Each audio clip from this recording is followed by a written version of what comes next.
Look, I don't know if AutoZone tried to contact Unikitty and get some sort of deal to say their slogan, but if they didn't, they really should have.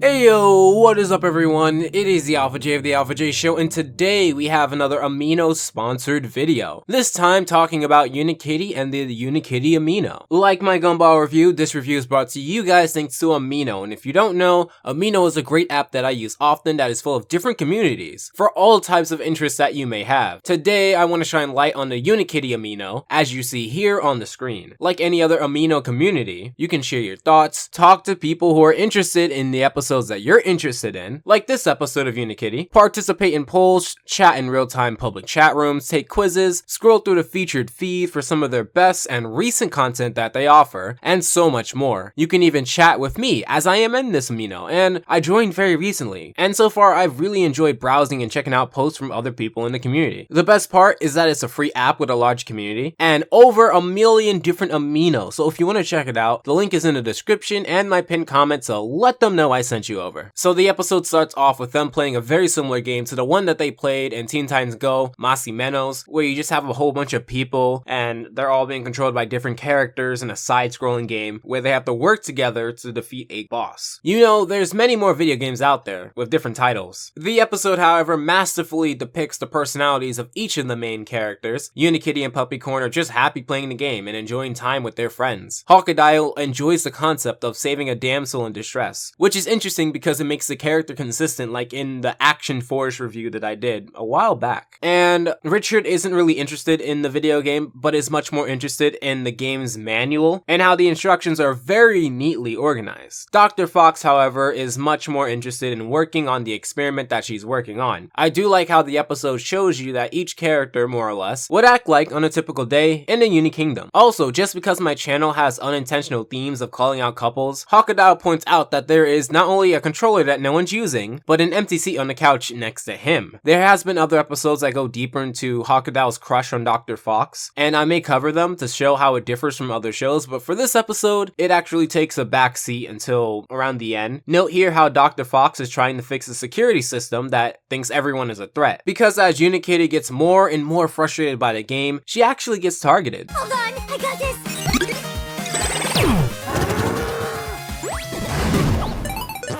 Okay, I don't think you're allowed to touch video games for a month. You died so awfully amazing that I don't even think you should touch a controller, much less a console. What makes this even funnier is that Puppycorn, or the character he's playing in the video game, has this look of utter pain watching his pal get crushed by the monster so effortlessly. Due to Unikitty's outrage, the Domino's pizza bot captures Dr. Fox because it detected Papa John's pizza sauce on her, and now they have to save her. But not before the box blasts the video game, hitting everyone except Unikitty. This causes them to essentially turn into the video game. Good thing they're playing a platformer and not something like Tetris, or maybe this wouldn't be so lucky. At least when you think about navigation, the same navigation that Unikitty controls because she was not hit. The episode explores her temper and lack of getting into a focused state, at least with video games, and while also playing with some of the conventions in video games and messing around with those topics, tropes, and things of that nature. It's actually kind of funny that Unikitty is the one who isn't good at video games because it was established in Spooky Game that whenever game night happens, Unikitty always wins. Now, although her competitive spirit is still here in this episode, it actually makes me wonder what other games they were playing on game night, or if there is no consistency to the characters and we very well can get an episode where Puppycorn is the one bad at video games. There is also something a little off about Dr. Fox's yell. It sounds like she's phoning it in, but there's a reason for that. So we get to the first challenge and it's essentially a bunch of lasers in predetermined points. Should be easy enough to pass, right? Sis, maybe you... Sis, you need to... Stop getting angry! Unikitty? The jump button! The jump button! I do think Unikitty's frustration and the stubborn state works well for her in this episode, as she feels that the button mashing will do the trick. And it would have if it wasn't for this giant laser gate that comes out of nowhere. This leads into another rage where Puppycorn accidentally taps a box, which causes it to break, showing how in video games there's sometimes a singular object inside of a very big container. And sometimes it's what you need, and other times it's pure fluff. They get a security manual that Richard speed reads to get out of their current situation. And this is actually very similar to the issue I had had in the shippening towards the end with Sarah or Gumball, essentially being able to have alternate options instead of running around with their heads cut off, not really fixing anything. I heard that it would be boring to watch them scribble or erase each line, seeing how when Gumball did either or, it reversed what happened in the book. However, Unikitty, the show, made Richard's speed reading not a boring and actually entertaining experience, so if this show can do it, I know Gumball could have knocked it out of the park there. Save me!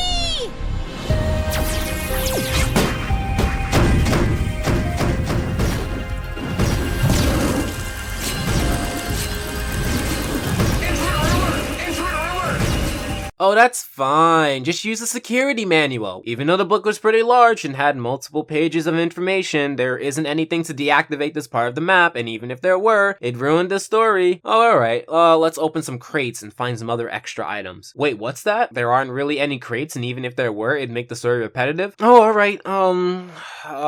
Let's go to the inventory and see what we already have. These are all choices that the episode shown were available in the first map, or at least the first part of the map, which is otherwise not considered in the second part of the map. I guess we're not supposed to think about those things. And that is perhaps my biggest pick with the story. The fact that they kind of bring these elements in and then just drop them on the second half. It kind of makes it feel like the only reason they brought in the first elements was specifically to get through the first part of the map so that they can get to the second part of the map and finish the story in the real world from the writer's perspective. I should approach this lightly, as I generally don't like it when people try to hold something up to an unreasonably high standard for something so minute. I mean, it's a cartoon, and there should be some room for not being 100% realistic or logical. And some of my favorite cartoons, Gumball, Ed, Edd and Eddy, they aren't really 100% realistic or logical, but they are funny and consistent. And is this episode funny? What was that? Zoning out! You try. Like that? No, like this.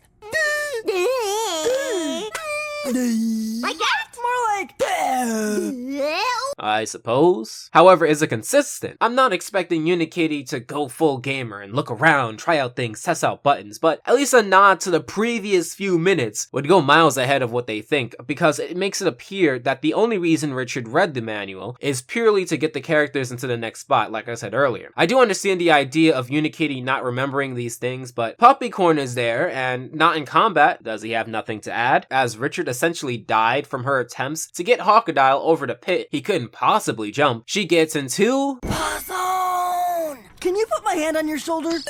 No, your shoulder.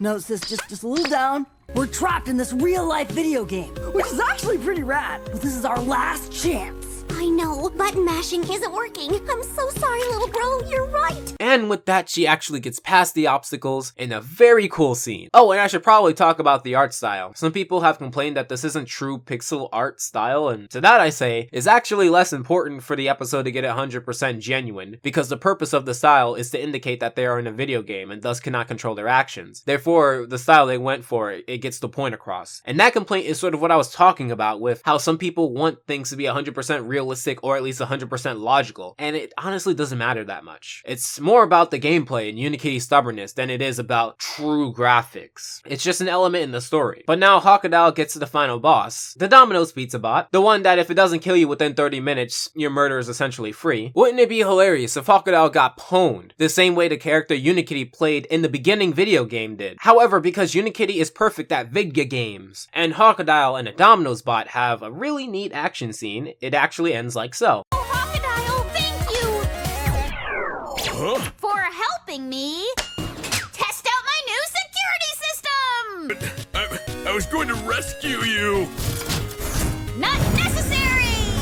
Aw man, I really do feel for Hawkodile, especially since, like I said earlier, he has a crush on Dr. Fox, and the reason he enjoyed the video game in the beginning was explicitly said because he got to save someone, specifically the heavily notarized damsel in distress. This is like getting to the end of a video game or project or essay only to realize that you never saved because it was programmed to mess with you when you reach the end of it. Like, that's just so cruel. But yes, Dr. Fox, in the end, was only testing out if her security system, which involves the crew, and she wanted to make sure that if freak video game accidents happen, would it be a true problem? I won't think about it too much. The episode ends with Richard scolding Dr. Fox for putting everyone in grave danger just to test out her security system, and that was...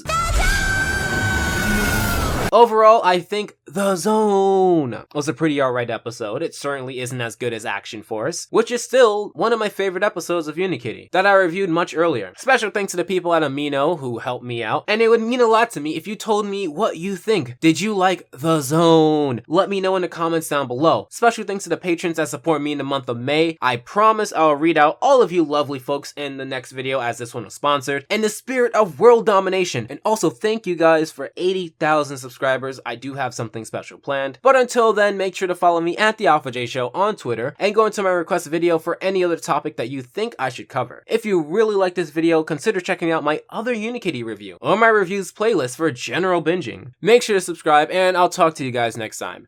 I hope your time is well spent, and Alpha out.